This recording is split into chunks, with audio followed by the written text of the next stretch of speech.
આતંકી હુમલા બાદ ગુજરાત પોલીસ એક્શનમાં છે। અમદાવાદ સુરતમાંથી ઘૂસણખોરોને ઝડપી પાડવામાં આવ્યા। આ ઘૂસણખોરોને લઈ ગૃહ રાજ્યમંત્રી હર્ષ સંઘવીએ નિવેદન આપ્યું। ગુજરાત પોલીસનું આ સૌથી મોટું ઓપરેશન છે। અમદાવાદ પોલીસે 890 અને સુરત પોલીસે 134 લોકોની અટકાયત કરી। બંગાળના માધ્યમથી ગેરકાયદે રીતે બોગસ ડોક્યુમેન્ટ બનાવી ગુજરાતના અલગ અલગ વિસ્તારોમાં રહી ચૂક્યા છે। ઝડપાયેલા લોકોમાં ડ્રગ્સ કાર્ટિંગ અને હ્યુમન ટ્રાફિકિંગ સાથે પણ સંકળાયેલા છે। અગાઉ સ્લીપર સેલ માટે કામ કરતા હોવાનું પણ સામે આવ્યું। આ તમામ લોકોની ગતિવિધિ ગુજરાતમાં શું હતી તે તપાસ થઈ રહી છે। હર્ષ સંઘવીએ ચેતવણી આપતા કહ્યું કે ઘૂસણખોરો સરેન્ડર કરે નહીં તો આકરી કાર્યવાહી થશે।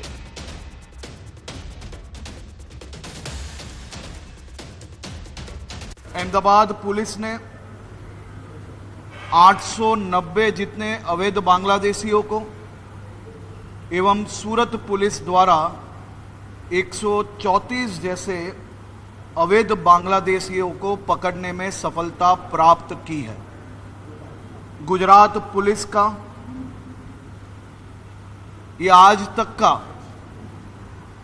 सबसे बड़ा ऑपरेशन है, जिसमें अवैध रूप से रहने वाले एक नागरिकों को गुजरात पुलिस की ये लाल आंख है।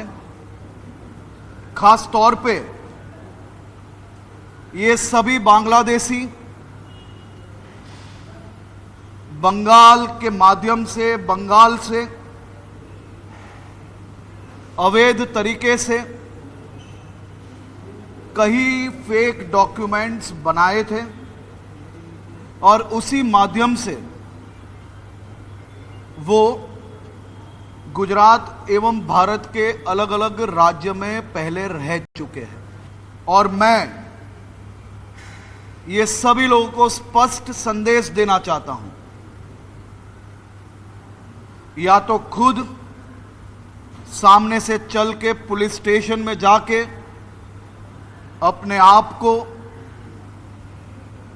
बांग्लादेशी एवं अवैध तरीके से अगर गुजरात में रह रहे हैं तो वो पुलिस स्टेशन में जाके सरेंडर हो जाए, वरना गुजरात पुलिस ये सभी लोगों पे ना भूतो ना भविष्य उस प्रकार के स्ट्रॉन्ग एक्शंस लेने के लिए तैयार है। સ્મશાનમાં ઢોંગી તાંત્રિક વિધિ કરવા પહોંચ્યો અને જૂના ફરિયાદીએ પકડી પાડ્યો। વિજાપુર તાલુકાના દેવપુરા ગામનો આ બનાવ। 1 વર્ષ પહેલા ઠગ તાંત્રિકે વિધિ કરી પૈસા ડબલ કરવાના બહાને ઠગાઈ આચરી। વિધિના નામે 2 ખેડૂતો પાસેથી 15 લાખની ઠગાઈ કરી ઢોંગીઓ ભાગી છૂટ્યો। પરંતુ 1 વર્ષ બાદ ફરી સ્મશાનમાં દેખાતા પોલીસને જાણ કરી। પોલીસે આરોપીને મહેસાણા હાઈવે પરથી પકડી પાડ્યો। આરોપી તાંત્રિકની ગાડીમાંથી વિધિની ઘણી સામગ્રીઓ પણ મળી આવી। અમારું છેતરપિંડી કરી તમે આટલા પૈસા લો તો મેં તમારા આટલા પૈસા પાડી આલશું આમ કરીશું કરીને મારા જોડે ખોટી તાંત્રિક વિધિ કરી આમ કરી એમ કરીને અમારું ચીટિંગ કરી દીધું। વડોદરામાં નશામાં ધૂત યુવકે તોડફોડ કર્યાનો આરોપ છે। નાગરવાડા નવી ધરતીમાં નશામાં ધૂત યુવકે વિસ્તારને માથે લીધો। માથાભારે ચેતન રાણા નામના યુવકે ગાડીઓના કાચ તોડ્યાનો આરોપ પણ છે। સ્થાનિકોએ ચેતન રાણાને જાહેરમાં મેથી પાક ચખાડ્યો। માથાભારે શખ્સ અને સ્થાનિકો વચ્ચેની મારામારીનો વિડીયો વાયરલ થયો। તો ગાડીઓમાં તોડફોડનો આરોપ છે। બે અલગ અલગ તસવીરો આપણે બતાવી રહ્યા છીએ કે વડોદરામાં સ્થાનિકો અને માથાભારે તત્વો વચ્ચે મારામારી થઈ હતી। આ તસવીરો તમે જોઈ શકો છો। નશામાં ધૂત એક યુવકે તોડફોડ કરી હતી, વાહનોમાં તોડફોડ કરી હતી, કાચ તોડ્યા હતા।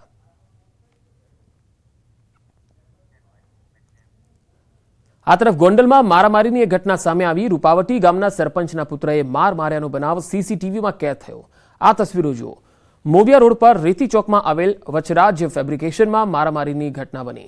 મળતી માહિતી મુજબ ફેબ્રિકેશનનો એક કામદાર હોટલ ચા લેવા માટે ગયો અને એ સમયે બુલેટ લઈને ઉભા રહેલા સરપંચના પુત્રએ કામદારને સામે કેમ જોવે છે એવું બોલીને માર માર્યો અને અપશબ્દ બોલ્યા। ત્યાંથી કામદાર છૂટીને કારખાને પરત ફર્યો, પરંતુ સરપંચના પુત્રએ ત્યાં ન રોકાતા કારખાને પહોંચી ફરી કામદાર પર હુમલો કરી દીધો।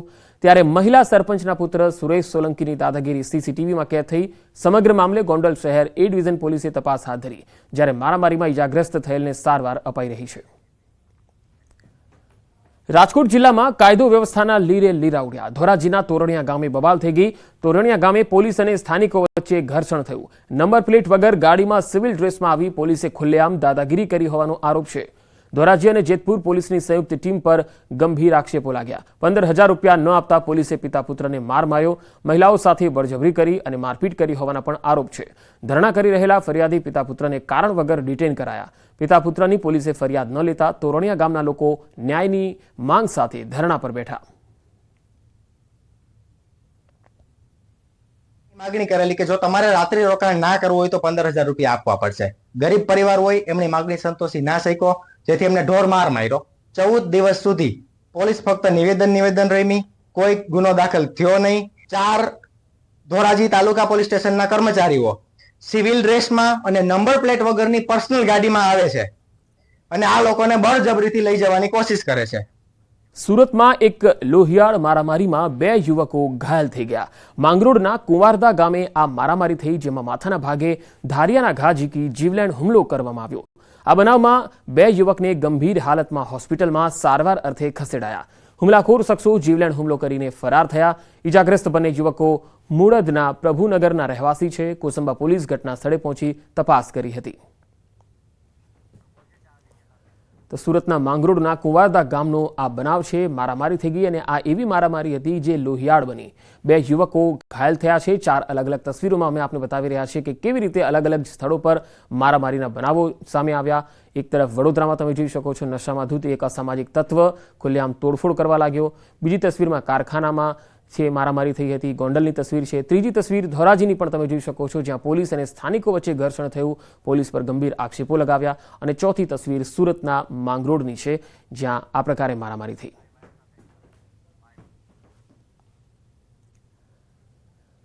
રાજકોટ શહેરમાં મોતનો બનાવ સીસીટીવીમાં કેદ થયો. યુવાનનું માત્ર 27 સેકન્ડમાં મૃત્યુ થઈ ગયું. રમકડાની ફેક્ટરીમાં કામ કરતા યુવકનું મૃત્યુ થયું. ગોંડલ ચોકડી પાસે રમકડાના કારખાનામાં બનાવ બન્યો. 24 એપ્રિલના રાત્રિના 10 વાગ્યા આસપાસ યુવકનું મોત થયું. યુવકને સિવિલ હોસ્પિટલમાં ખસેડાયો હતો, ત્યાં ડોક્ટરે મૃત જાહેર કર્યો. તો 27 સેકન્ડમાં જ યુવકનું મૃત્યુ થઈ ગયું. આ તસવીરો જુઓ. રાજકોટમાં મોતનો બનાવ સીસીટીવીમાં પણ કેદ થયો હતો. હાલ સમગ્ર મામલે પોલીસે તપાસ હાથ ધરી છે. આ યુવકને સિવિલ હોસ્પિટલમાં ખસેડાયો હતો, જ્યાં તબીબોએ તેને મૃત જાહેર કર્યો.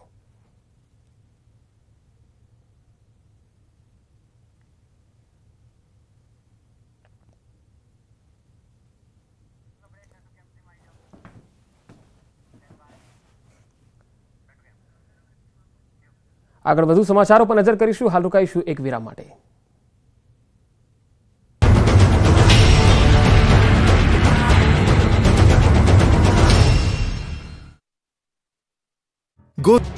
ફાટેલી નોટના બદલામાં તમને કોઈ ડબલ નાણાં આપવાની ઓફર કરે તો ચેતી જજો, નહીં તો